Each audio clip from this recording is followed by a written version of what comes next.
There is a tax protection sitting inside many defined benefit pensions in this country that most of the people it protects have never heard of. It is called the deferred member carve-out. And until 8 days ago, the way pension schemes were choosing to fix a long-standing legal inequality was quietly destroying it. Not through fraud, not through negligence, through a mismatch between the tax rules and the equalization process, a gap that nobody had legislated to close.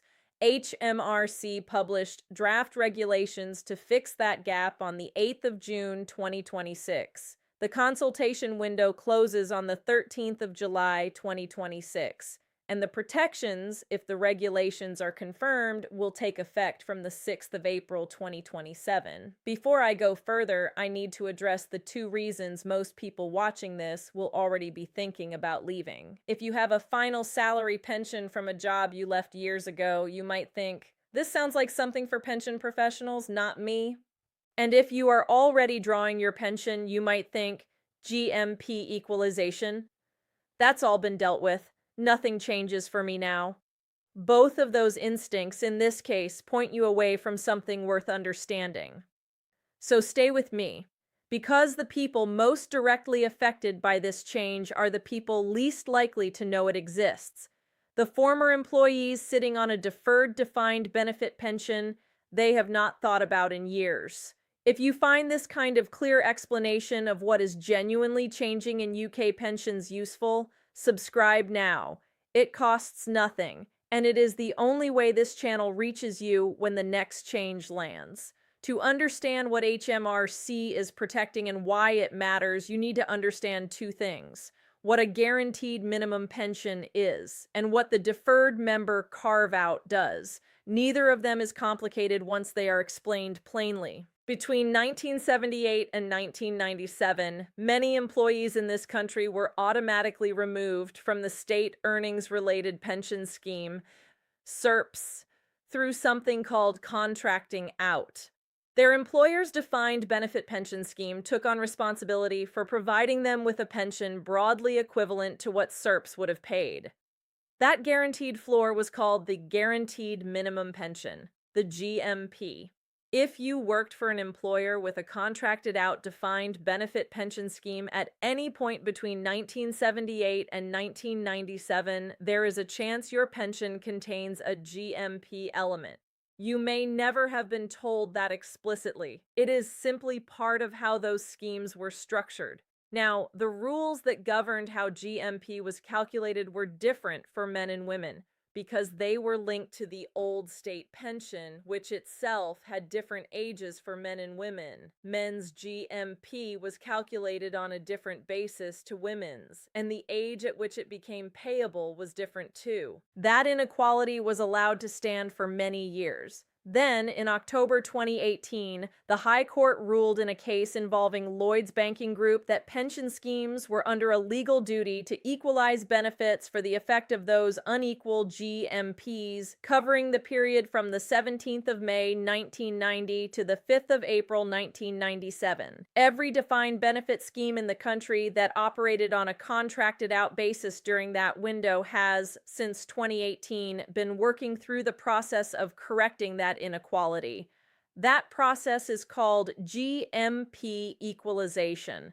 There are several ways a pension scheme can achieve GMP equalization. One of the most effective and increasingly popular is called GMP conversion. Under conversion, the scheme takes each member's GMP entitlement and converts it into a different type of benefit, one that no longer carries the sex-based rules baked into the original GMP structure. The trustees calculate the actuarial value of the member's existing GMP and convert it into a straightforward pension benefit of equivalent value, but without the GMP rules attached. This is cleaner to administer, simpler to pay, and removes the need for the scheme to keep running the annual comparisons between what a man would have received and what a woman would have received. Comparisons that the equalization obligation requires. The DWP produced a statutory methodology for GMP conversion. It has generally been well received by the pensions industry. Many schemes are using it or planning to use it as they work through their equalization obligations. Here is the problem that nobody had fixed until now. When pension scheme trustees carry out GMP conversion using the statutory method, the process of replacing the GMP with a different benefit structure can, under the existing tax rules, look to HMRC's systems, like an increase in the value of a deferred member's pension. That is not a real increase in value. The actuarial value of the benefit is the same before and after conversion. The member is not richer. The whole point of the process is that the conversion is value neutral. But the way pension input amounts are calculated under the Finance Act 2004 does not always recognize that, and the consequence of a pension input amount being calculated in a year where a member was supposed to have zero pension input because they are deferred and not actively accruing benefits is that the member loses a protection they were entitled to. That protection is the deferred member carve-out.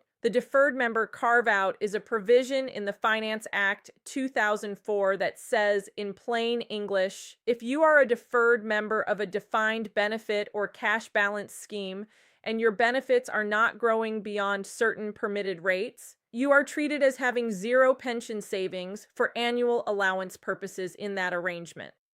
The annual allowance is the yearly limit on how much can be saved into pensions while receiving tax relief. For most people, it is currently £60,000 per tax year.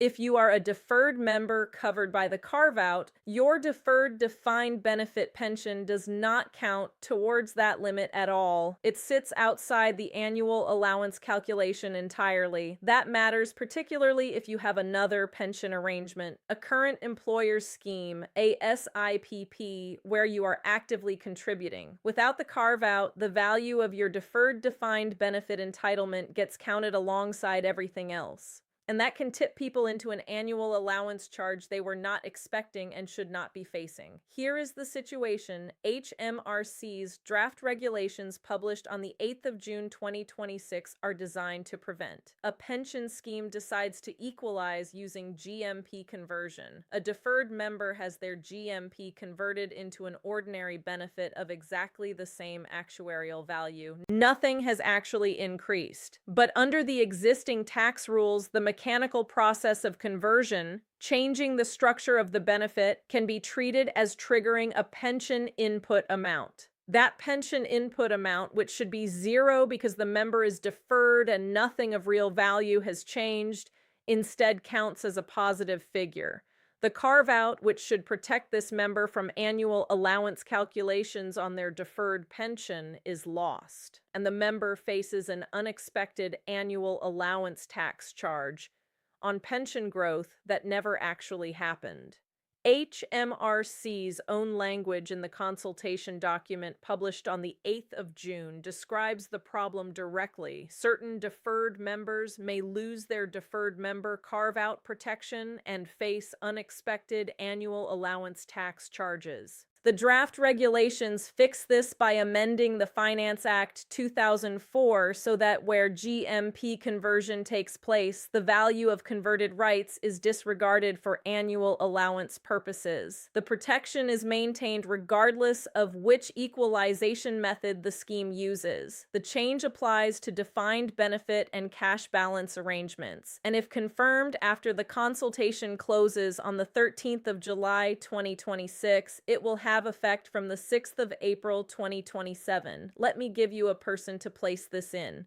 Patricia left a manufacturing company in 2003 after 15 years of service. She had been a member of the company's final salary scheme throughout. She left the pension where it was a deferred defined benefit pension that sits there, not being actively added to, waiting to be paid when she reaches the scheme's normal pension age. She has spent the years since then contributing to a new employer's defined benefit scheme and also making contributions to a personal pension. Patricia has GMP built up in her deferred scheme. She was there during the contracted out years. Her former employer's trustees are now working through GMP equalization using the statutory conversion method. The actuarial value of Patricia's benefits before and after conversion is identical, but under the current tax rules, the conversion process could generate a pension input amount in Patricia's old scheme. A pension input amount that, combined with her contributions to her current schemes, could push her over the annual allowance. That would mean an annual allowance tax charge levied on pension savings Patricia has not actually made in relation to benefit growth that has not actually occurred. Under the draft regulations HMRC has now published, that pension input amount from the conversion would be disregarded. Patricia's carve-out protection stays in place. Her old deferred pension remains outside her annual allowance calculation, and no unexpected tax charge arrives because of an administrative process she had no control over and no knowledge of. There are 3 things worth knowing if you believe this may affect your situation. The first is how to find out whether you have a deferred defined benefit pension with a GMP element. If you worked for any employer between 1978 and 1997 and were a member of their workplace pension scheme, there is a realistic possibility your deferred pension contains GMP. The clearest way to check is to contact the scheme directly. You are entitled to request a benefit statement from any scheme where you have deferred benefits. Ask specifically whether your deferred benefit includes a guaranteed minimum pension element and whether the scheme has yet carried out or is planning to carry out GMP equalization. If you have lost track of old pension schemes, the government's pension tracing service can help you locate them. The service is free. You can find it through the Money Helper website. The second thing to be aware of is the timing. The draft regulations, published on the 8th of June 2026, are subject to a technical consultation that closes on the 13th of July 2026. Assuming the regulations are confirmed and the government's stated intention is clear, they will take effect from the 6th of April 2027. This means that if your scheme is in the middle of a GMP conversion exercise right now, the protections do not yet exist in law. Schemes carrying out conversion before the 6th of April 2027 need to take care. If you receive any communication from a former employer's pension scheme about GMP equalization or GMP conversion before April 2027, read it carefully and consider whether to take advice before the process is completed. After the 6th of April 2027, the protections, if the regulations pass as drafted, will apply regardless of which method the scheme uses for equalization. The third thing, and this is the one most people will miss, is that the deferred member carve-out protection matters most to people who are actively contributing to other pension arrangements. If you are retired, drawing your pension, and have no other pension input, the annual allowance is unlikely to concern you.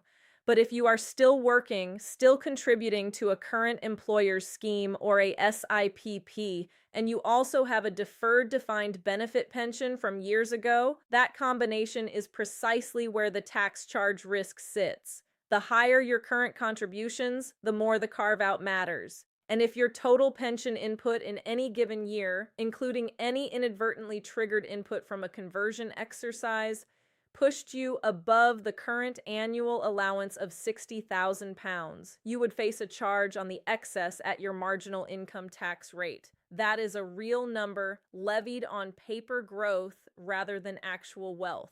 The draft regulations prevent that from happening. Here is the thread that ties this together. GMP equalization has been a legal obligation for every affected defined benefit scheme since 2018. Schemes have been working through it for 8 years. GMP conversion, the statutory method that many schemes are using, was supposed to be value neutral for members. The government designed it to be straightforward, but the tax rules in the Finance Act 2004 were written before GMP conversion conversion was a mainstream equalization tool. The interaction between conversion and the carve-out was a gap nobody had sealed, and members who had done nothing wrong, who had left their pension where it was, who had not made any new savings decisions, who simply sat on a deferred entitlement, sir, risked being taxed on pension growth that had not happened. HMRC's draft regulations close that gap. They do it by saying in legislation that where conversion takes place, the converted value is disregarded for annual allowance purposes, so the carve-out stays intact and the unexpected tax charge never arrives. That is a meaningful protection. It is technical. It is quiet. It will never generate a headline. And the people it helps most are the people least likely to be watching for it. If you know someone who left a final salary scheme years ago and has never revisited it, a family member, a colleague approaching retirement, a friend who has boxes of old pension paperwork somewhere and has never quite got round to looking at them, send this to them. Not because they need to panic, because knowing whether their deferred pension contains GMP and knowing that the tax protection on that pension is being actively maintained by HMRC is information worth having before their scheme's equalization exercise is complete rather than after. Subscribe to this channel for plain English coverage of what is actually changing in UK pension rules, the legislation, the dates, and what it means for ordinary people. I will see you in the next one.